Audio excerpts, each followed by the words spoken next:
My wife cheated on me with my best friend on my birthday, so I stopped supporting her financially and took back the $50,000 my friend owed me. Birthdays used to mean something to me. Not because I expected gifts or grand gestures, but because I always believed people showed who they really were on those days. How they treated you when it mattered, when it was supposed to be your day, said a lot. This year was different. I woke up to the sound of birds outside the window and the hum of the ceiling fan, but there was no warmth in the room. Emma wasn't beside me. Her side of the bed was cold. My phone lit up with just one message. Not from her in the next room, but a text. Happy birthday, honey. I'll make breakfast. That was it. No emojis. No kiss. No call from the kitchen. Just cold text. I walked downstairs expecting pancakes, her usual birthday tradition. Instead, there was toast, eggs, and black coffee. She sat there in her robe, scrolling on her phone. Didn't even look up when I entered. Happy birthday, she mumbled. Her eyes didn't leave the screen. Thanks, I said. I sat across from her, and we ate in silence. I should have noticed more. The way she kept checking her phone. How she smiled at a message and quickly locked the screen. How she avoided eye contact. But I was tired. I'd been tired for months. Work had been suffocating. Our marriage had turned into a long, low hum of routine and silence, and I had convinced myself this was just what happens when people get older. They drift a bit, then find each other again. After breakfast, she handed me a gift.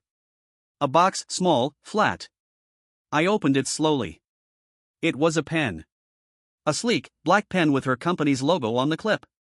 You said you liked mine the other day, she said flatly, sipping her coffee. I didn't remember saying that. Maybe I had, just to fill a gap in conversation weeks ago. Thanks, I said, holding the pen like it was made of gold. No problem, she replied. She stood, gathered the plates, and walked to the sink. That was it. No hug. No kiss. No I love you. By noon, I was at the office, just to feel useful. Tom texted me around 1 p.m. Happy birthday, brother. Drinks on me tonight. Just like old times. Tom had been my best friend since college. We'd started businesses together, traveled, and even lived under the same roof during our broke 20s. He was my best man. He held Emma's hand when she cried at her father's funeral. He was family. He also owed me $50,000. A loan I'd given him 2 years ago when he wanted to buy into a property venture. I never pushed him about it, he was good for it, I thought. And more than that, I trusted him. That evening, Tom picked me up and took me to our old hangout, a rustic bar with dim lighting, creaky floors, and the kind of whiskey that burns your chest in the best way. He raised a glass and grinned. To you, my guy, he said. Still standing, even in this messed up world. We drank, laughed, and for a moment, I felt human again. He asked about Emma, and I told him the truth. I don't know what's going on with her anymore. She's distant. Cold. He nodded slowly, sipping his drink. Marriage gets hard, man. People change. Yeah, I muttered. But sometimes I wonder if it's just me she doesn't love anymore. Tom didn't respond right away. He just stared into his glass, swirling the amber liquid. Maybe she's just going through something, he finally said. Maybe, I replied, though I didn't believe it. I paid the bill before he could argue, despite his earlier promise. He thanked me with a pat on the back and said he'd see me soon. When I got home, the lights were off. Emma was already in bed, curled up on her side, back facing me. I undressed quietly and slid under the covers. The sheets felt colder than usual. I reached out, just to touch her shoulder. She flinched. You okay? I whispered. I'm fine, she said. Just tired. I lay there for a while, staring at the ceiling, listening to the silence between us. I didn't know then that my birthday gift wasn't the pen. It was the truth, wrapped in betrayal, waiting to be unwrapped in the days to come. The next morning, the silence was even heavier than the night before. Emma had already left for work by the time I got out of bed. No note. No text. No breakfast. I stood alone in the kitchen, pouring myself coffee and staring at the pen she'd given me. I held it in my hand like it would explain something, like maybe it had meaning I was missing. At work, I buried myself in tasks just to avoid thinking. I ignored texts from friends. Even Tom's usual memes went unread. I didn't feel like laughing. Around lunch, I opened my email and found a message from our joint bank account. Emma had transferred $800 to a consulting service. That wasn't unusual, she was working freelance now, taking private clients. But I noticed something odd, it was the third time this week. And I remembered she told me she only had one client this month. Curious, I opened our expense history. Not because I didn't trust her, at least, that's what I told myself, but because something didn't feel right. The spreadsheet I kept for monthly expenses showed a pattern I hadn't noticed before. Hotel bookings. Random charges under restaurant aliases I didn't recognize. Uber rides during work hours to places way outside her usual route. Still, I said nothing. That night, I tried to talk. I waited for her on the couch with 2 glasses of wine. When she came in, tired and pulling off her heels, I smiled. Long day? Yeah, she sighed. I'm exhausted. Mind if I just shower and crash? Sure, I said, handing her the wine. She took it, forced a smile, then turned and went upstairs. I heard the water running for a long time. When she finally came down in pajamas, her hair still wet, I tried again.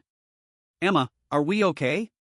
She looked at me like I had just asked her to explain quantum physics. What do you mean? I don't know, I said. We just feel off. Lately. Like we're roommates. She gave a half shrug. I guess that's what happens after 10 years. That sentence hit me harder than I expected. I laughed softly, trying to keep it together. That's all it is now? Habit?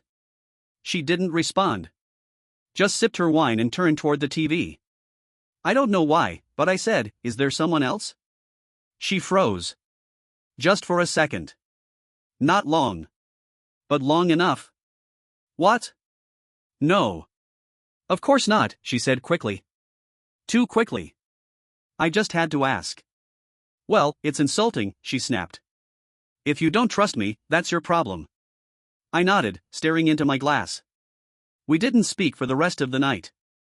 The following day, I worked from home. She said she had a client meeting at 1 p.m. I pretended not to care. When she left, I waited 10 minutes, then grabbed my keys and followed her. I felt sick doing it, like I was invading something private. But a part of me already knew what I was going to find. Still, I hoped I'd be wrong. I followed her car from a distance through traffic, past the downtown turn, and toward the suburban edge of the city. She pulled into a small hotel lot. I parked 2 blocks away. Walked. Waited. She got out of her car and stood by the entrance. 2 minutes later, another car pulled up. A black sedan. Out stepped Tom. He smiled at her like a man who knew her skin better than her words. She laughed, touched his arm, and they walked in together. I stood there, frozen on the sidewalk, trying to breathe through the punch to the chest I'd just taken. Tom. My best friend. The man I trusted more than anyone. The man who owed me $50,000. I walked back to my car like I was in a dream.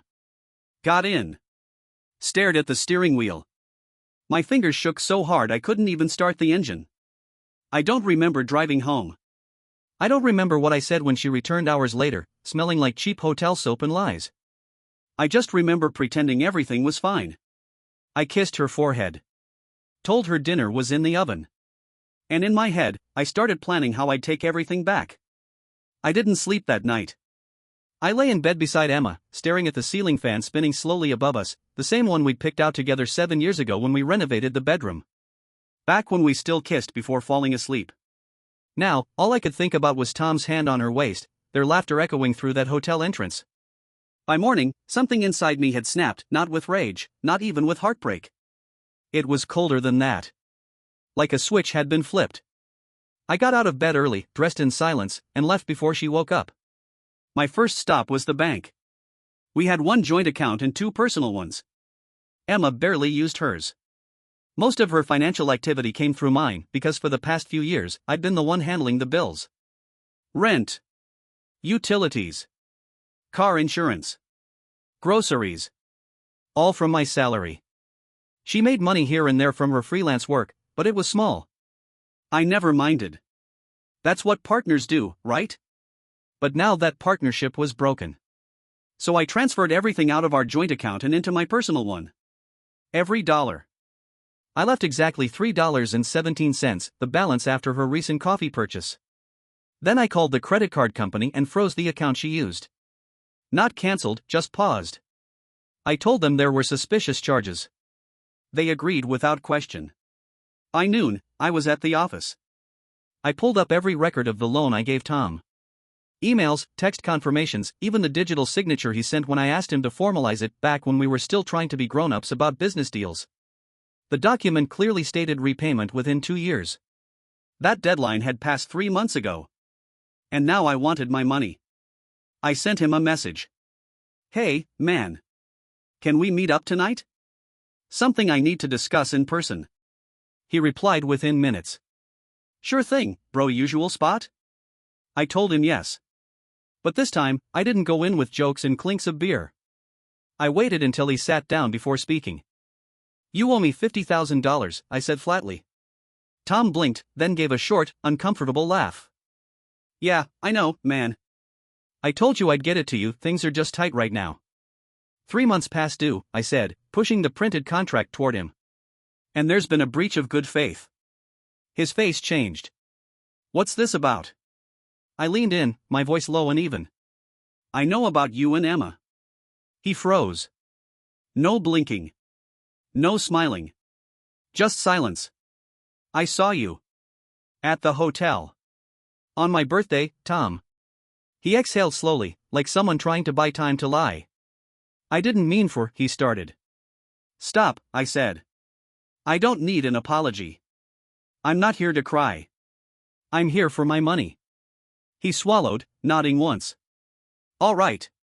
I'll get it to you. Just give me a week. You have 3 days, I said. After that, I take legal action. He looked at me like he wanted to argue, but I didn't give him the chance. I stood up, left my untouched drink on the table, and walked out. When I got home, Emma was on the couch watching something on Netflix. She muted the TV when I walked in. Where were you? I shrugged. Out. Working on some financial stuff. She tilted her head. Everything okay? I smiled. Yeah. Just cleaning things up. That night, she asked if I wanted to have dinner together. I said no. I went to bed early, and this time, I locked the door to the bedroom and slept in the guest room. In the days that followed, things moved quickly. Tom wired me $20,000 within 48 hours. I didn't ask where he got it. I didn't care. The remaining balance came 3 days later, and I made sure to send him a signed receipt for repayment just so I'd never have to speak to him again. Emma, meanwhile, was starting to panic. She noticed the cards didn't work. The joint account was empty. Her apps stopped syncing. She confronted me the following week. What's going on? Why can't I access our accounts? I looked her in the eye for the first time in days. Because they're no longer ours. She frowned. What are you talking about? I know, Emma. Her face turned white. You know what? Don't insult me. I followed you. I saw you with him. Silence. Then she broke. It wasn't supposed to mean anything. I laughed. Laughed like it was the most ridiculous thing I'd ever heard. Wow. You really thought that line would work? Tears welled in her eyes. It just happened. You've been distant, and I didn't know how to talk to you. No, I interrupted. You didn't try to talk to me. You gave up. And then you climbed into bed with the one person who was closest to me. She reached out. I stepped back. It's done, Emma. I'm not paying your bills anymore. I'm not keeping this house warm while you go off playing stranger with someone who betrayed me. We'll separate everything legally soon. But for now? You're on your own. She stood there, stunned, silent. And for the first time in a long time, I walked away without looking back. The house got quieter after that. Not just in the absence of conversation, but in the energy. The weight of pretending, of holding in so much for so long, was gone. Emma stayed, at first. She had nowhere else to go. She slept in the master bedroom. I moved permanently into the guest room. We coexisted like strangers. Some mornings, we'd pass each other in the kitchen, pretending not to notice how different everything had become. I'd pour coffee. She'd microwave leftovers. No words. No eye contact. Just two people circling the debris of what used to be a marriage. The first weekend after I confronted her, she tried to talk again. I want to explain, she said. You already did, I replied. No. Not really. I want you to hear why. I sat down. Not for her sake, but for mine. I needed to know how she could do this. I needed closure. Emma sighed. It didn't start on your birthday. It started months ago. Of course it did. I was lonely. You were always tired. Always working. You barely touched me. So you slept with my best friend? I asked, no anger in my tone, just exhaustion. I didn't mean for it to go that far. That line again. It just happened? She nodded. I didn't expect to fall for him, she whispered. Ah. There it was. The truth. Not just a mistake. Not just a weak moment. She'd chosen him. So what now? I asked. You two planning something? She didn't answer right away. He stopped talking to me. I blinked. What? After you confronted him, he said he couldn't deal with the fallout. He ghosted me. I almost laughed. The irony would have been amusing if it wasn't so tragic. So you lost your marriage and your lover, I said. I didn't want to lose you, she whispered. Yes, you did, I replied. You just didn't want the consequences. She cried after that. I didn't comfort her. I left the room. I had no more tears left for this. Over the next 2 weeks, I began putting plans into action. I found a lawyer. Not for divorce just yet, but to prepare for separation of finances and assets. The house was in my name, we had agreed on that early on when I inherited money from my grandfather to buy it. Her name was on none of the papers. Legally, she had no claim. I cancelled her phone line from my plan. She'd have to get her own. I gave her a 1-month notice, she had until the 1st to move out. She didn't argue. I think, deep down, she knew she deserved everything that was coming. My friends rallied around me. Not mutual friends, those had quietly faded, but my actual people. The ones who knew me long before Emma, long before Tom. One of them, Max, invited me out on a camping trip the following weekend. Get some air, he said. You need it. And he was right. That trip changed something. Sitting by the fire, surrounded by the sound of wind in the trees, drinking cheap whiskey under the stars, I remembered what peace felt like.